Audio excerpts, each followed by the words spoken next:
Estamos começando mais uma reunião pública da EDAC, Associação Espírita Discípulos de Allan Kardec.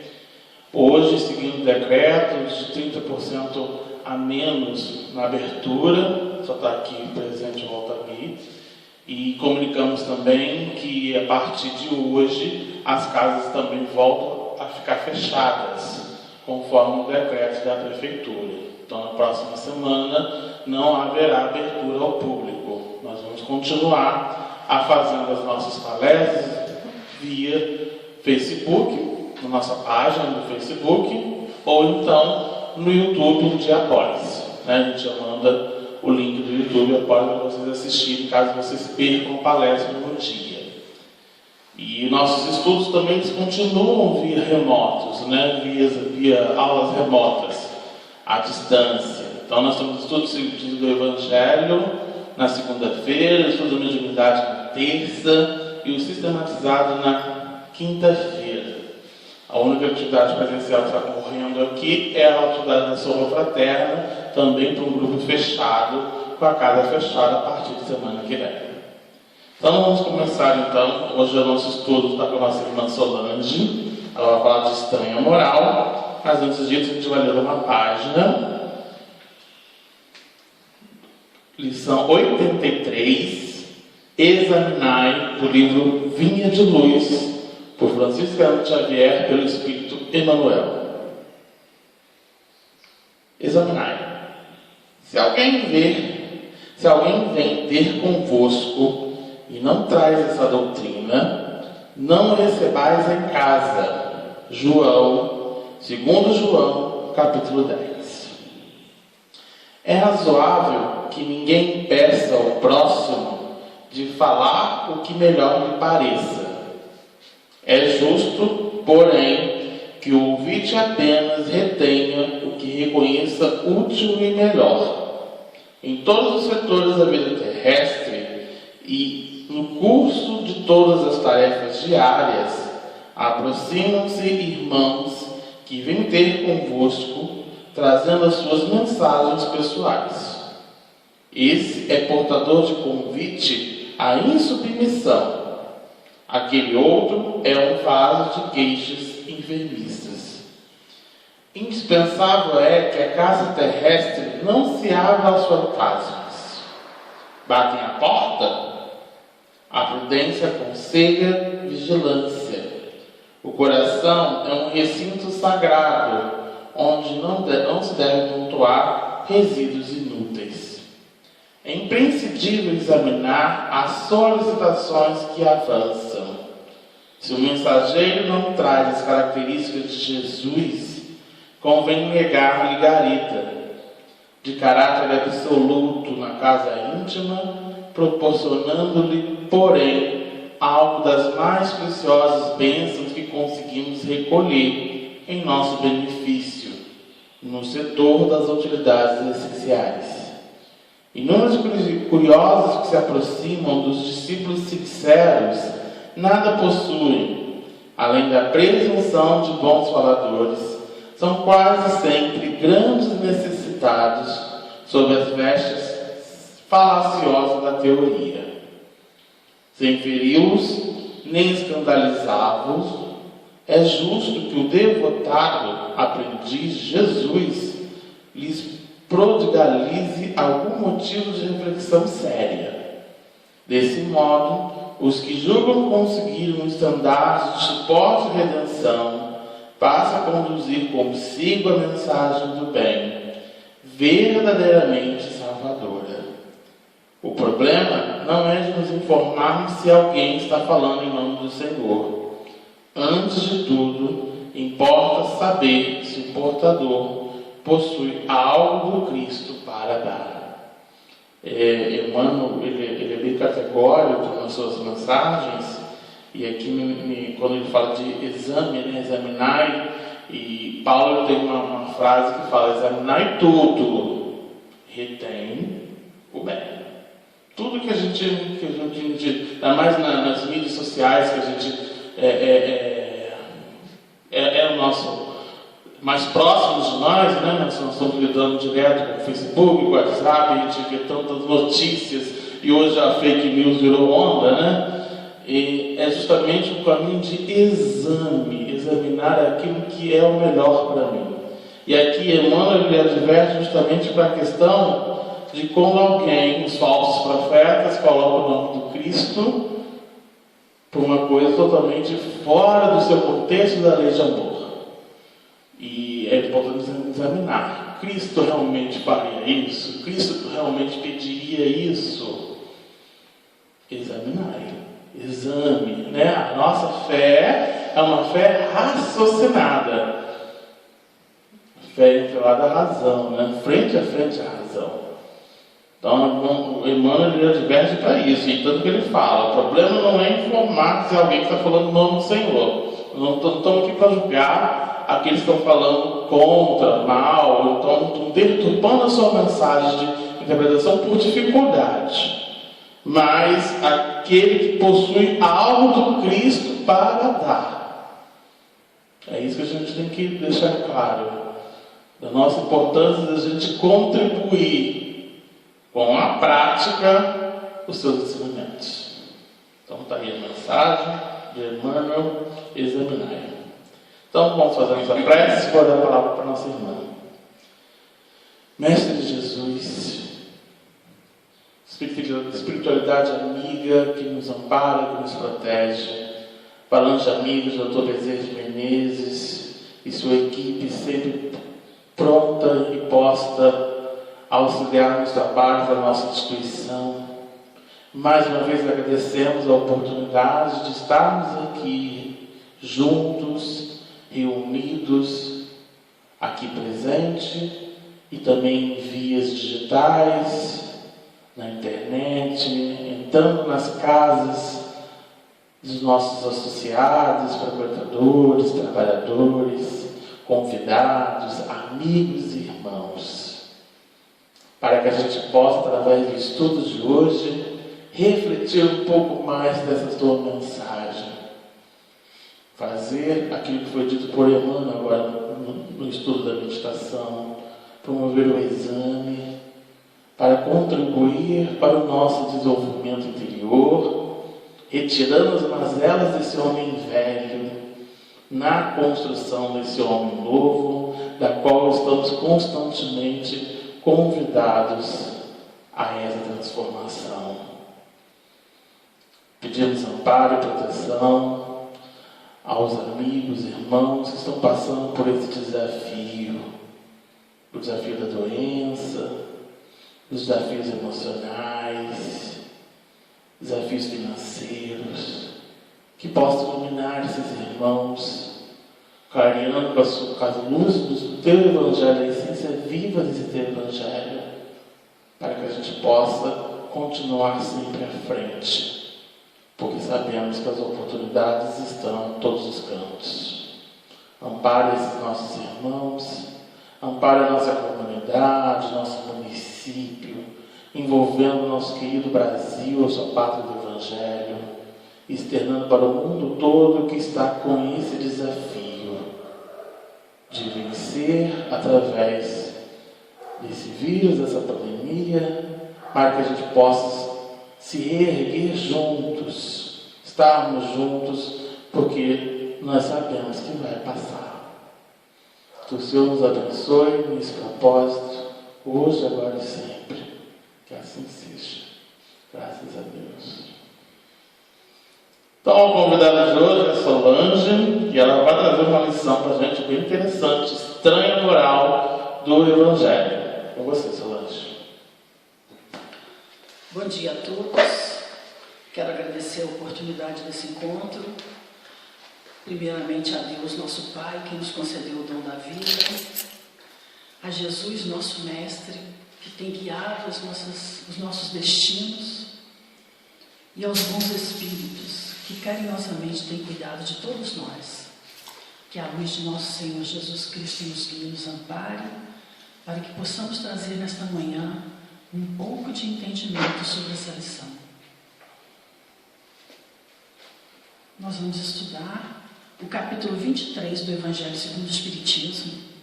E Kardec coloca esse capítulo já bem lá no final, com o tema de estranha moral. E esse tema é bem interessante, uma vez que Kardec reúne nele algumas falas de Jesus que, se interpretadas ao pé da letra, nos levará a um erro de interpretação. E Kardec então escolhe 4 passagens muito interessantes da fala de Jesus, que é odiar os pais, abandonar pai, mãe e filhos, deixar aos mortos o cuidado de enterrar seus mortos e, por último, não vim trazer a paz, mas a divisão. Então, nós vamos, por esse início, nós já vamos entendendo o porquê do título Estranha Moral. E nós vamos iniciar esse estudo pelo odiar os pais, trazendo a passagem do Evangelho que está em Lucas e também em Mateus sobre essa questão.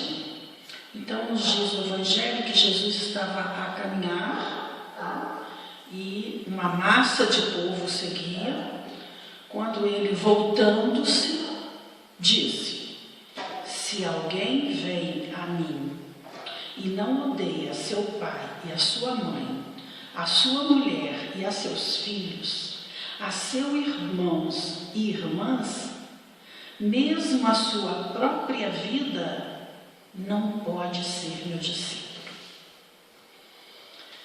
Então nós vamos ver que Kardec já logo de início nos chama a atenção sobre o contraste destas palavras com a forma de se conduzir do Cristo, que em todo momento foi uma forma carinhosa. Nós vamos ver no capítulo 14, no título Honrai vosso pai e vossa mãe, quando ele lembra sobre os mandamentos. Ele diz: sabeis os mandamentos? Não cometereis adultério, não matareis, não roubareis, não prestarei falso testemunho, não fareis gravo a ninguém, honrai vosso pai e vossa mãe. E nesse capítulo, Kardec traz a passagem do Êxodo, no Decálogo, onde que Jesus, nessa fala, honrai vosso pai e vossa mãe, ele está trazendo a lembrança do que está no Decálogo, onde diz: honrai vosso pai e vossa mãe, a fim de viverdes longo tempo na terra que o Senhor vos deu e vos dará. Então nós vamos ver esse contraste, como que o Cristo poderia falar essas palavras, sendo ele um ser tão sublime, tão generoso, tão amoroso quanto foi em todas as suas palavras e seus atos. É a primeira coisa que nós vamos observar. Então Kardec nos chama a atenção que essa passagem do Cristo, ou ela foi de 3 coisas, já que a pedra angular da doutrina do Cristo é o amor e a caridade, então Kardec nos diz o seguinte, que essas palavras, elas ou foram mal reproduzidas, ou mal compreendidas, ou não são dele. Bom, mas ele mesmo falou, está no Evangelho. Então, elas foram mal reproduzidas, elas foram mal entendidas. E Kardec já começa no próprio tema aqui, fazer um estudo e nos mostrar da questão da linguagem, Da linguagem. E ele traz algumas situações, algumas comparações. Quando ele vai no Gênesis, por exemplo, no livro Gênesis, que vai falar da criação do mundo, e que, com o tempo, essa criação do mundo que representava períodos, elas foram, com o tempo, sofrendo alterações, de forma que passou a se entender que o mundo foi criado em 6 dias.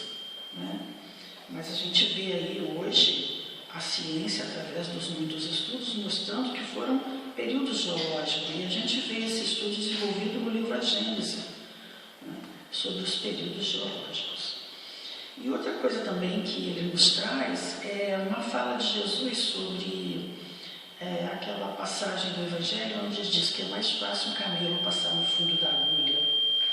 E aí ele vem nos mostrando como que esse camelo tem uma ligação com um cabo.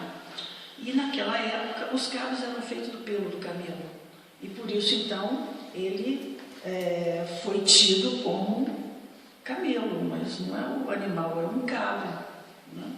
Então, assim, ele, através dessa explicação, ele vai nos mostrando sobre a questão da linguagem. Além do mais, também, ele diz que é importante se atenda aos costumes e ao caráter dos povos, pelo muito que influem sobre o gênio particular de seus idiomas. Veja, costumes e caráter é um fenômeno social influenciando na linguagem desse povo. Então isso é algo que Kardec nos chama a atenção aqui. E se nós formos ver, existem muitos estudos acerca disso, muitos, como que os fenômenos sociais têm contribuído na modificação de palavras mesmo no nosso idioma, né? E da inserção de palavras que não existiam. Então nós vemos hoje o estrangeirismo, que é um fenômeno estudado pelos linguísticos, né? Algumas palavras que fizeram parte da nossa linguagem, que não são de origem do português, e elas já estão profundamente arraigadas. Por exemplo, show. O rapaz vai fazer um show, o cantor vai apresentar um show. Show não é uma palavra portuguesa, né? Mas ela foi de tal forma, entrou no nosso vocabulário, que hoje, como é que a gente fala quando uma pessoa que vai fazer um show? Vê uma profundidade, né, da questão. Então, e com isso muitas outras palavras que perderam completamente o seu início. No início do século passado tinham um valor e hoje elas modificaram o seu valor. Então ele está mostrando, e você vê Kardec já mostrando-nos essa questão dos costumes e do caráter do povo influindo sobre a sua linguagem. Então, para que a gente possa compreender realmente as coisas, a forma como Jesus falava, nós vamos precisar fazer um estudo da língua daquele povo. Porque Jesus, ele falava o hebraico, o aramaico era a língua daquele povo. E os evangelhos foram escritos em grego, por exemplo. Então, sim, já houve uma modificação. Depois do grego para o latim, outra modificação. Então, nessas mudanças, nessas traduções, coisas também aconteceram. Então, a gente precisa também atentar para esse detalhe. E essa questão dos costumes dos povos, incluindo sobre a linguagem, é muito interessante. Por exemplo, Kardec, ele era um homem que possuía conhecimento de vários idiomas.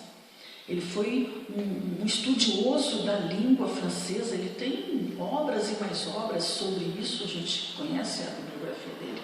Mas você vê que quando ele quis falar sobre esse tema no Evangelho, o que ele faz? Ele pede a solicitação, a colaboração do seu Pesane, que era um homem que possuía um conhecimento muito forte nessa área. E isso, então, vem até nos trazer, tanto que está aqui no Evangelho, né? Quando Kardec vai fazer essa interpretação desse texto, ele vai chamar esse senhor Pesane e tem uma nota no Evangelho nos mostrando como que esse amar, né? Odiar e amar são palavras opostas. E nessa momento ali, né, desse idioma, desse povo, amar, quando ele queria mostrar uma gradação de sentimento, ele se apresentava pelos opostos. É o caso do amar e odiar. Então, quando eu quero dizer que eu vou amar mais uma pessoa do que outra, se usava amar e odiar. Então, eu devo amar a Deus e odiar os pais. Não quer dizer que eu vou odiar meus pais, quer dizer que eu vou amar menos. Então, esse odiar aí, o valor dele é amar menos. O que é muito interessante a gente perceber, como que Kardec, tendo todo aquele conhecimento, ele ainda foi buscar o conhecimento sopesano, que era um técnico no assunto. Isso nos traz um exemplo muito grande, porque às vezes nós temos a pretensão de saber tudo, e nós não sabemos tudo. Existem várias pessoas com conhecimento específico dentro das suas áreas. Então, nada nos impede de, quando num estudo, numa situação, nós vamos pedir uma consultoria de alguém que possui um conhecimento maior dentro daquela área. É a lei de colaboração que rege o universo. E daí é importante nós fazermos essa consulta. Né? Não porque nós nos conhecemos, é porque a outra pessoa conhece mais, está dentro da área dela, ela tem um conhecimento mais aprofundado disso. Então, é um exemplo muito legal que eu gostei de ver aqui no Evangelho, né, que Kardec nos traz, sobre a questão da colaboração. Né? Muito bem, então, nós vamos ver que esse odiar aos pais e a esposa, o filho, as parentes, na verdade, está dizendo odiar menos. Né? Então, ó, se alguém vem a mim, então é preciso que eu ame mais o Evangelho, que eu ame mais os ensinos do Cristo, que eu dê mais valor às coisas espirituais do que às situações da materialidade. E Kardec também nos diz que no texto de Mateus esse sentido fica mais claro, quando ele diz: aquele que ama a seu pai ou a sua mãe mais do que a mim, de mim não é digno. Aquele que ama seu filho ou sua filha mais do que a mim, não é digno. Então você vê que ele já está mostrando em Mateus a questão da gradação. Né? Porque é importante que a gente entenda que em alguns momentos da nossa vida, realmente a gente vai precisar ter uma postura mais forte em relação ao Evangelho de Jesus. E a gente viu na página de hoje examinar. As solicitações de fora nos chegam, batem a nossa porta interna, a nossa casa interna, as solicitações externas. Mas o que nós vamos reter? Vamos examinar. Está conforme o Evangelho do Cristo? Então eu acolho. Não é conforme o Evangelho de Cristo? Então eu auxilio e passo adiante. Muito bem. A questão de abandonar pai, mãe e filhos. Então Kardec nos diz o seguinte: aquele que houver deixado pelo meu nome sua casa, seus irmãos, suas irmãs, seu pai, sua mãe, sua mulher, seus filhos, suas terras, receberá o cêntuplo de tudo isso e terá por herança a vida eterna. Está em Mateus 19. E depois ele também em Lucas: então disse-lhe Pedro: quanto a nós, vês que tudo deixamos e te seguimos. Jesus observou: digo-vos em verdade que ninguém deixará pelo reino de Deus sua casa, seu pai, sua mãe, seus irmãos, ou sua mulher e seus filhos, que não receba já neste mundo muito mais, e no século vindouro a vida eterna. Veja como que Jesus vem nos mostrar. E na outra passagem de Lucas ele vem dizendo o seguinte: disse-lhe outro: Senhor, eu te seguirei, mas permite que antes eu disponha do que eu tenha em minha casa. Jesus lhe respondeu: quem quer que, tendo posto a mão na charrua, olhar para trás, não está apto para o reino do céu, o reino de Deus. Está em Lucas capítulo 9. Então nós vamos observar nessa fala de Jesus como que Jesus deixa claro a questão dos interesses. Né?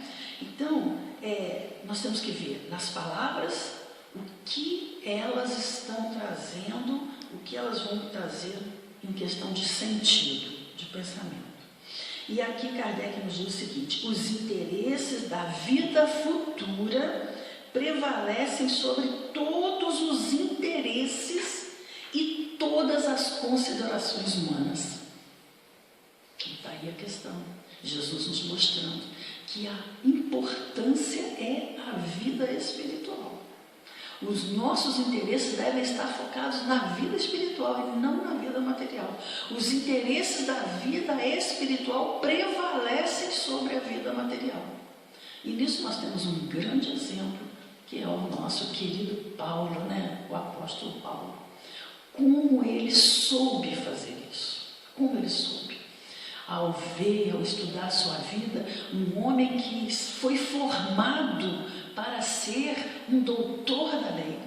Ele já estava dentro do sinédrio. Ele já era um doutor da lei quando ele conheceu Jesus.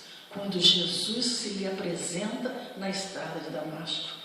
E ali ele esquece todas as considerações humanas para seguir o Cristo. É um grande exemplo que Paulo nos traz, não é mesmo? E também nessa questão do abandonar pai, mãe, né? Paulo abandonou tudo. A gente vai ver no livro Paulo Estevão, quando ele encontra com seu pai, porque ele havia escolhido Cristo. E ele sabia que essa escolha do Cristo traria muito sofrimento ao coração do pai, e ele vai visitá-lo, inclusive para solicitar alguma ajuda. E o pai lhe dá algumas moedas, com esse dinheiro ele compra um tear. E esse tear foi que o manteve durante toda a sua vida apostólica. Porque naquela época, os filhos, eles eram educados. Paulo foi educado para ser um doutor da lei. Mas se as coisas não saíssem como deveriam, como eles queriam, Paulo deveria ter uma função para sobreviver. E essa função era o tear. Então ele aprendeu desde cedo essa função. Era costume do povo isso. Daí, esse tear foi que o manteve durante toda a sua vida. Mas quando ele vai falar com o pai, ele vai cheio de carinho, de amor no coração. E o pai exige que ele abandone esse caminho. Então Paulo abaixa a cabeça e vai. Porque ele viu que era importante naquele momento, para ele, era seguir o Cristo. Era isso que ele precisava fazer. Então, um grande exemplo que nós vamos ver nesse grande trabalhador do Cristo. Mas Kardec nos traz algumas considerações onde os filhos são separados dos pais. Por exemplo, o amor à pátria. O amor à pátria. Nós vamos ver durante as guerras, por exemplo, o Estado americano, nas guerras dos Estados Unidos, os jovens saíam de casa para ir para a guerra cheios de orgulho, porque eles iam para defender a pátria. E os pais ficavam satisfeitos porque os filhos estavam indo para uma missão honrosa. Veja, que coisa linda, não é? Para defender a pátria. Nós vamos ver também a questão da filha, quando deixa o lar. E o filho também, né? Porque o filho também deixa o lar, né? Aliás, nós criamos os filhos para isso, né? Para que eles cresçam, deixem o lar e vão seguir seus caminhos, não é mesmo? Muito bem. Mas a filha, principalmente, ela deixa a casa, ela deixa tudo. Ela se casou, ela abandona tudo. E ela vai embora. Vai embora para viver essa nova vida. Construir a sua família. Olha, é uma separação. Nós vemos hoje os jovens. Quantos jovens estão deixando suas casas para morar até no exterior, por conta de questões profissionais, de estudos?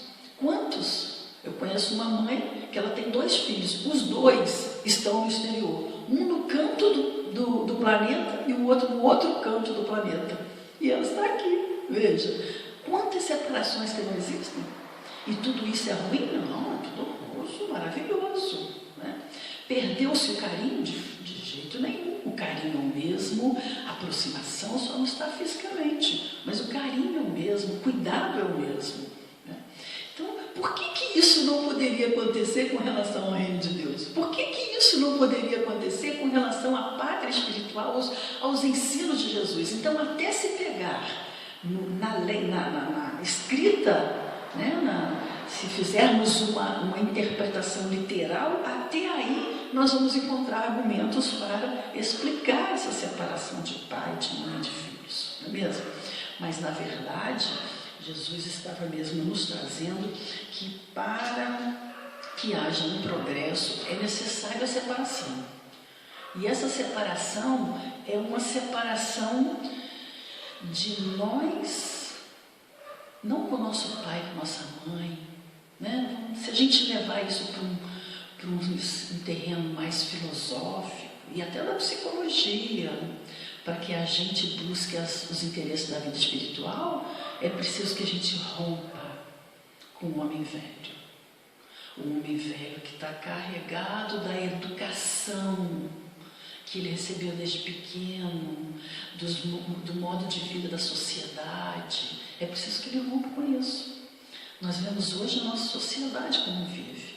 É uma sociedade ainda muito egoística, consumista, e a gente vive educado nesse meio. Se nós queremos dar um passo adiante na nossa vida espiritual, é preciso que a gente aprenda a romper com uma série de situações que nós vemos hoje na sociedade. Então, nós vamos trazendo isso para um novo campo.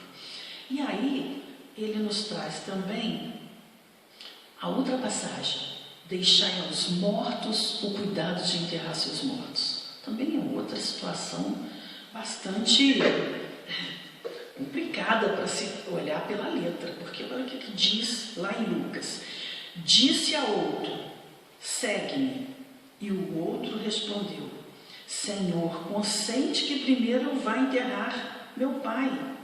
Jesus retrucou, deixai aos mortos o cuidado de enterrar seus mortos, quanto a ti, vai anunciar o reino de Deus.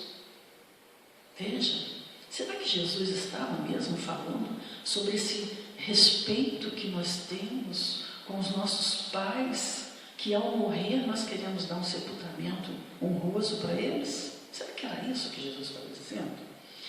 Muito bem. Primeira coisa que Kardec nos chama a atenção é que a gente precisa olhar o contexto em que essas palavras foram ditas. E aí a gente vai olhar no Evangelho, nós vamos trazer aqui o que está escrito no Novo Testamento, traduzido por Haroldo Dutra, onde ele diz o seguinte, olha como que era a passagem, né? Eles estavam a caminho, eles estavam andando, né? Então alguém disse a Jesus, eu te seguirei aonde fores. Jesus disse, as raposas têm tocas, as aves do céu têm ninhos, mas o Filho do Homem não tem onde reclinar a cabeça. Olha os detalhes, bom, essa pessoa estava querendo dizer o seguinte, eu vou aonde você for. Se a gente for analisar esse advérbio, né, aonde, é um advérbio de lugar, aonde, um advérbio de lugar. E esse aonde indica movimento. Diferente, por exemplo, do onde. Os dois são advérbios de lugar, mas o onde não indica movimento. O aonde indica movimento. Quer dizer, então, aonde você for, eu vou. Isso está querendo dizer o seguinte, por onde você andar, eu estarei junto. Eu estarei lá, andando com você. E aí, qual que é a resposta de Jesus? Ele vai nos dizer que as raposas têm toca, que as aves do céu têm ninho, mas que o homem, né, mas que ele, que é o Filho do Homem, não tem onde reclinar a cabeça. Ou seja, você vai me seguir? Você vai ficar onde? Não tem onde para onde ir. Né? Então é uma questão de caminhar junto, de ir lá. Né? Já na outra pessoa, aí Jesus olha para outra pessoa e diz, segue-me, segue-me. Olha, dá a impressão que é a mesma coisa, mas não é a mesma coisa. Segue-me. Ele, porém, disse, Senhor, permite-me ir primeiro enterrar meu pai. Disse-lhe, deixai os mortos enterrarem seus mortos. Tu, porém, vai e anuncia o reino de Deus. Então, quando ele diz, segue-me, daí já é diferente, é acompanhar, é andar junto, né? É caminhar na mesma direção. Então, para que você faça como eu estou dizendo que é para fazer, para que você siga o que eu estou dizendo que é para seguir, é preciso que você rompa com o seu passado. Não um passado físico, então não é enterrar, deixar de enterrar os pais, né? Mas é isso que Jesus vem nos ensinar. E ele nos fala, Kardec vai desenvolver esses estudos, dizendo que a vida espiritual é, com efeito, a verdadeira vida. O corpo material é um corpo físico que o espírito toma provisoriamente para vivenciar as experiências necessárias para o seu aprendizado. Mas esse corpo, ele vai se corrompendo ao longo dos anos, ele vai desaparecendo. Então, e ele vai sumir. Se nós colocamos os nossos interesses nesta vida que é passageira, como será o nosso futuro espiritual? Não é? E aí, nós vamos observar, por exemplo, o Chico Xavier, certa vez perguntaram a ele assim, se ele tinha medo de morrer. Né? Porque o nosso corpo, ele vai se corrompendo e vai caminhando para a morte. A um momento, ele vai morrer. Inevitavelmente, todos nós vamos morrer. Né? Querendo ou não, nós vamos morrer. No livro do Evangelho, os Espíritos nos diz que a morte do corpo físico é como libertar um pássaro cativo. Bom, até agora está todo mundo querendo continuar cativo, né? Vamos ficar cativo por enquanto, não é mesmo? Mas a verdade é essa. Não existe comparação entre a nossa vida material e o esplendor da vida espiritual. Não existe comparação. Mas é preciso que vivamos todas as experiências que essa vida nos favorece. Então, certa vez perguntaram ao Chico se ele tinha medo de morrer. E ele diz assim, não tenho medo de morrer. Eu me preocupo com o processo.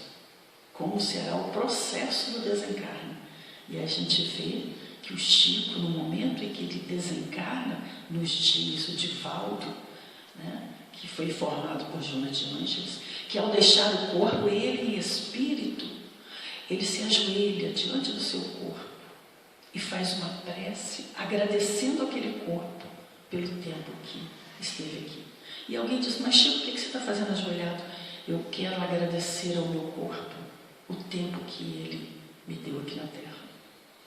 E aí se abre uma escada luminosa e o Chico vai subindo aquela escada. Em cada degrau, um dos apóstolos o recebe, cumprimentando.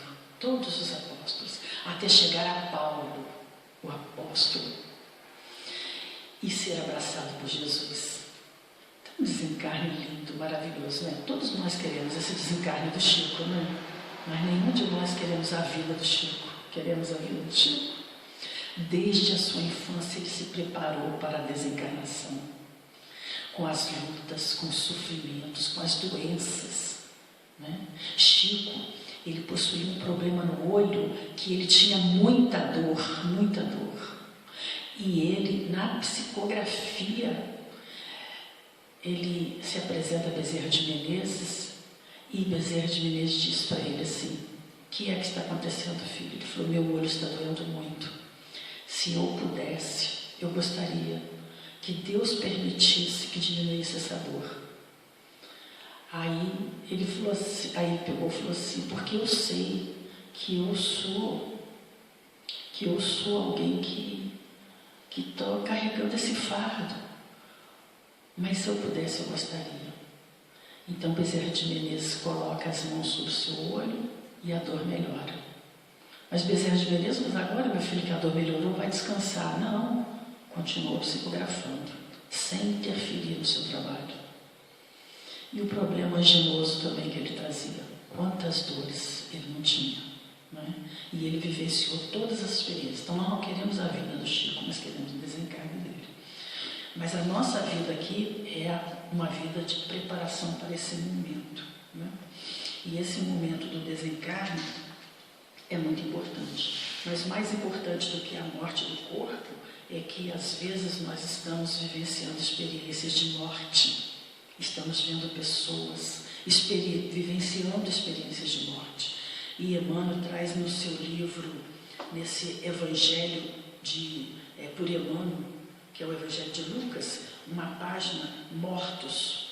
Então ele nos fala, há sempre numerosos mortos em nossa luta de cada dia, convocando-nos à prece da diligência e da bondade. Mortos que jazem muito mais impassíveis que os outros, aqueles que por vezes julgais sentenciados à cinza e à separação. E ele fala dos usufrutuários inermes em túmulo de ouro, os dominadores da carne encerrado em sarcófagos imponentes do orgulho falaz. Os juízes inumados em covas de lama. Os legisladores mumificados em terríveis enganos da alma. Os sacerdotes enterrados em brilhantes mausoléus de sinomia. Os administradores encarcerados em urnas infernais. Jovens mortos no vício e velhos amortalhados no frio do desencanto. Sábios enrijecidos no gelo da indiferença. Heróis cristalizados em ataúdes de medalhas faiscantes. Então ele diz, se proclamardes a verdade para essas almas cadaverizadas no esquecimento da lei divina, essas almas que morreram para a lei divina, provisoriamente, é claro, porque nós sabemos os destinos da alma, né? De certo responder-vos-ão com inércia, ironia, imobilidade e negação. Quantas vezes a gente vê isso? Quantas vezes o discípulo do Cristo, ele é tratado com ironia, né? Com negação, diante dessa verdade que Emmanuel nos traz, diante dos mortos pela lei divina, né? Então, nós vamos observar, tem uma mensagem que até eu gostaria de lembrar aqui, que é do livro Estudo de Vida, de Emmanuel, Socorro Oportuno, e porque a gente vê muito falando assim que a maior caridade que nós podemos fazer pelo Espiritismo é a sua própria divulgação, né?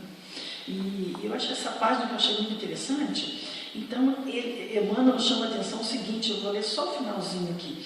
Lembra-te deles, os quais loucos de sofrimento, e trabalha para que a doutrina espírita lhes estenda socorro oportuno.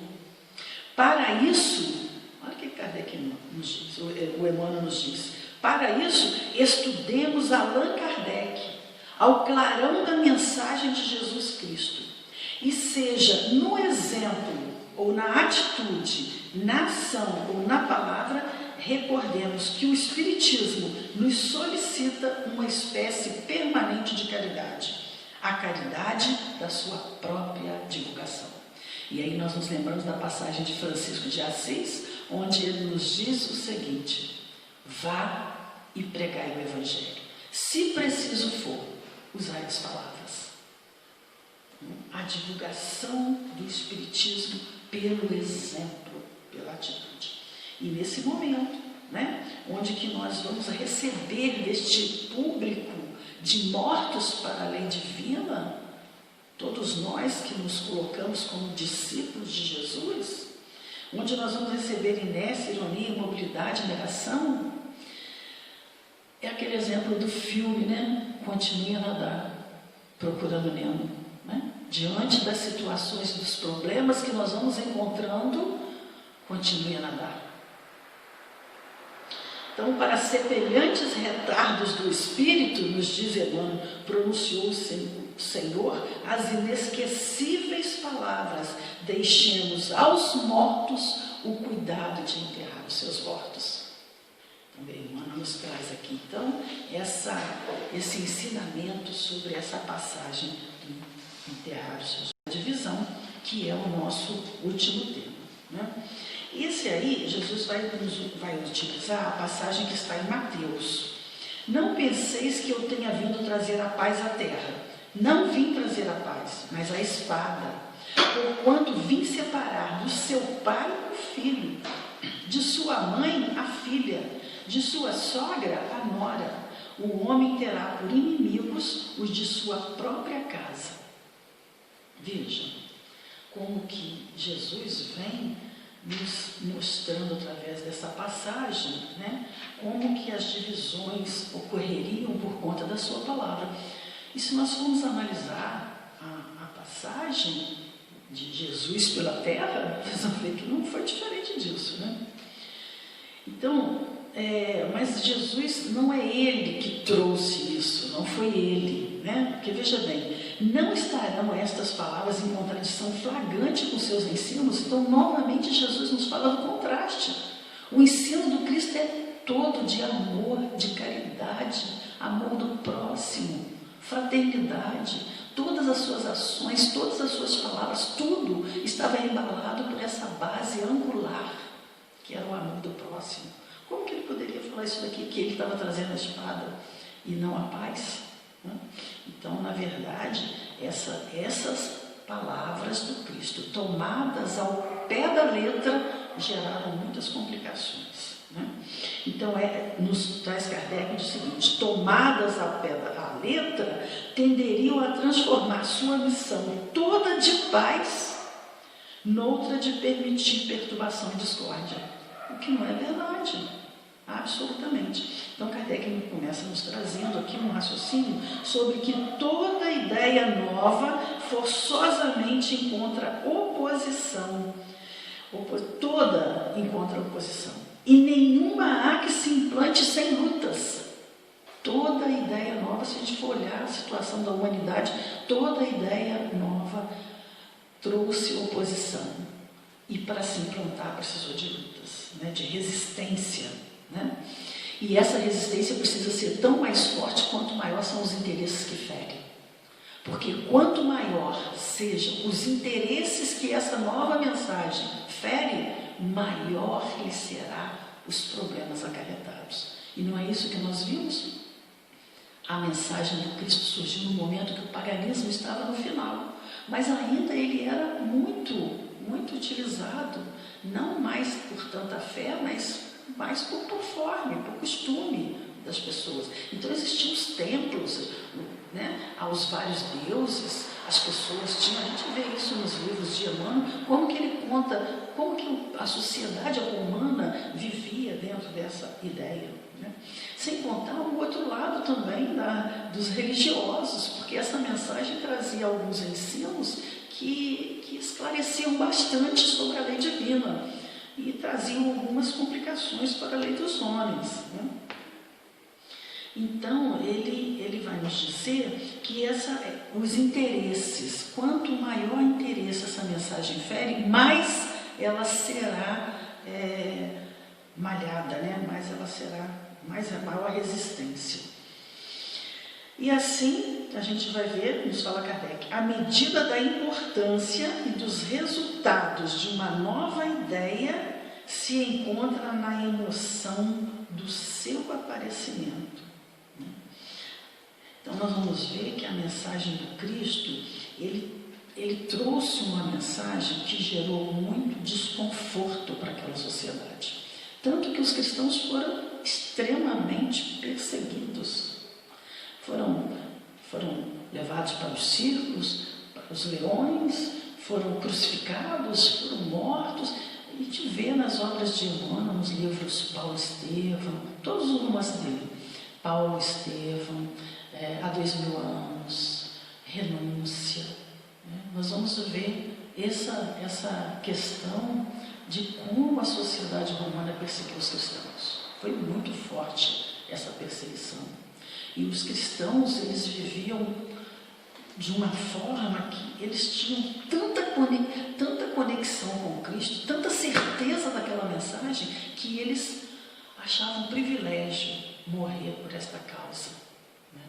Eles não se importavam com isso, porque eles acreditavam na imortalidade da alma, eles sabiam que a mensagem era importante. Né? Então nós vamos ver isso daí, e aí nós temos aqui no livro também, né, o Evangelho de Emmanuel, segundo Mateus, uma passagem do livro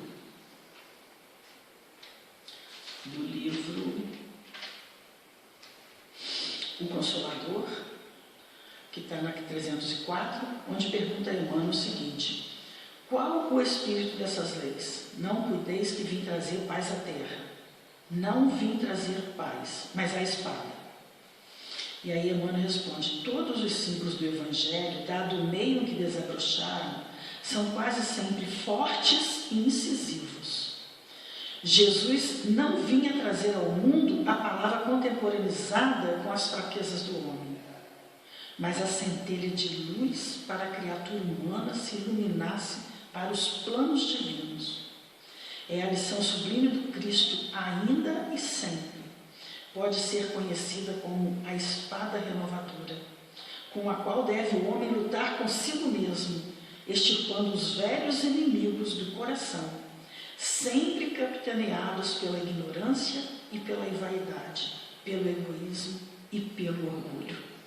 Então, a maior luta que o ensino do Cristo nos traz é a nossa luta interior conosco mesmo, contra estes sentimentos, né, que nos favorece buscar a paz do mundo. Porque existe diferença da paz do mundo. O que é a paz do mundo? Né?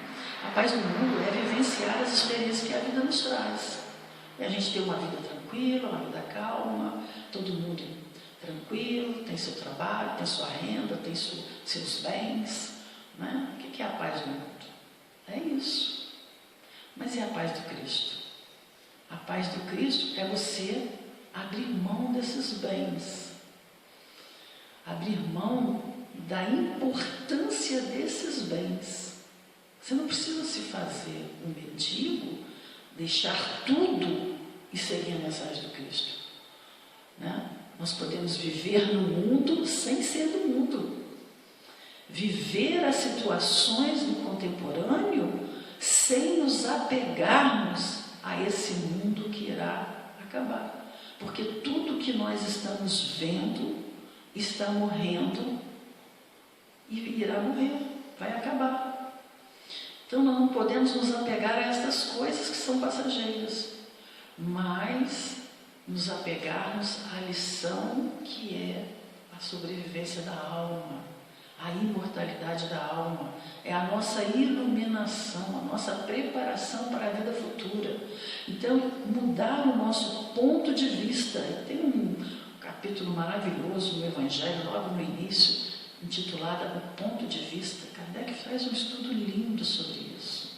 Deslocar o nosso ponto de vista das coisas materiais para as coisas espirituais. E aí nós vamos adquirir a sabedoria para vivenciarmos as experiências que a vida nos trouxer. Porém, a nossa mente, a nossa alma está ligada ao Evangelho de Jesus. E quando fazemos isso, nós passamos a ser os mensageiros do Cristo. Nós passamos a ser a mensagem viva do Evangelho. E é esse o objetivo do cristão no mundo. Ser para o mundo material a lição viva do Evangelho. E a lição viva do Evangelho somos nós quando conseguimos superar o egoísmo, a vaidade, o orgulho em benefício dos bens espirituais. E nos lembrarmos que a mensagem do Cristo trouxe sim esta divisão, esta separação, né? E que essa mensagem trouxe muitas dificuldades para a sociedade, trazendo muitas lutas futuras, né? Que são atitudes que nós tivemos no passado e que geraram para nós encarnações e mais encarnações de resgate e de luta. Se hoje nós estamos vivenciando uma experiência de pandemia, agradecemos ao Pai, que viu em nós o momento ideal para vivenciarmos essa experiência. Agradecemos a Deus por esse momento, rogando a sua misericórdia para os nossos irmãos, para todos nós, que tenhamos sanidade física, mental, para enfrentarmos as dificuldades da vida, mas sempre buscando o objetivo principal da nossa vivência, que é o nosso aprimoramento espiritual, moral, a nossa iluminação espiritual. E nós vamos observando que essas palavras do Cristo, mal interpretadas, geraram situações de muita perseguição, de muito sangue, que só com o tempo foram sendo amenizadas. E quando 18 séculos aproximadamente após a vinda do Cristo, já estava um pouco amenizado esse movimento, então vem o Consolador prometido.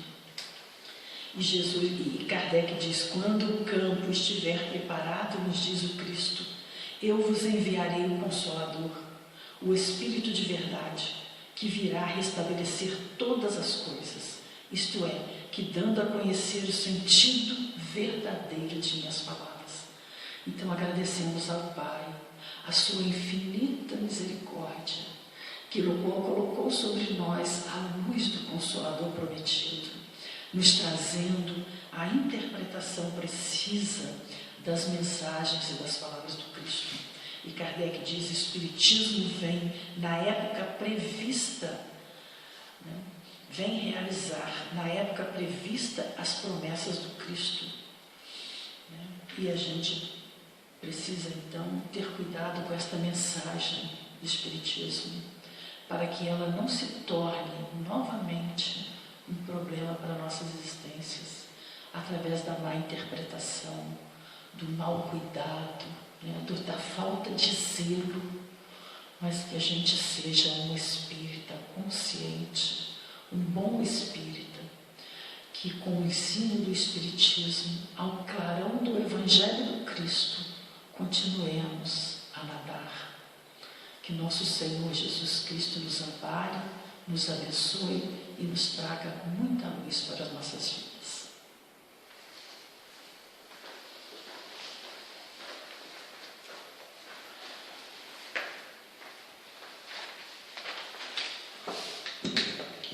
Então agradecemos a Solange pela bela mensagem que nos trouxe em nossa manhã. Lembrando que a partir dessa semana a casa não estará aberta ao público. Então nós vamos seguir de acordo com o primeiro decreto que foi divulgado pela prefeitura, da qual a gente só vai estar com as portas fechadas, fazendo as nossas lives, né? Fazendo a nossa palestra, igual nós estamos realizando desde o início, quando foi decretado o estado pandêmico.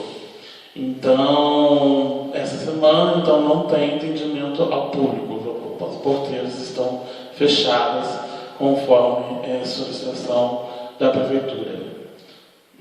Mas seguimos ao vivo as nossas palestras. Na próxima quarta-feira, Eliane Bailão vai estar aqui.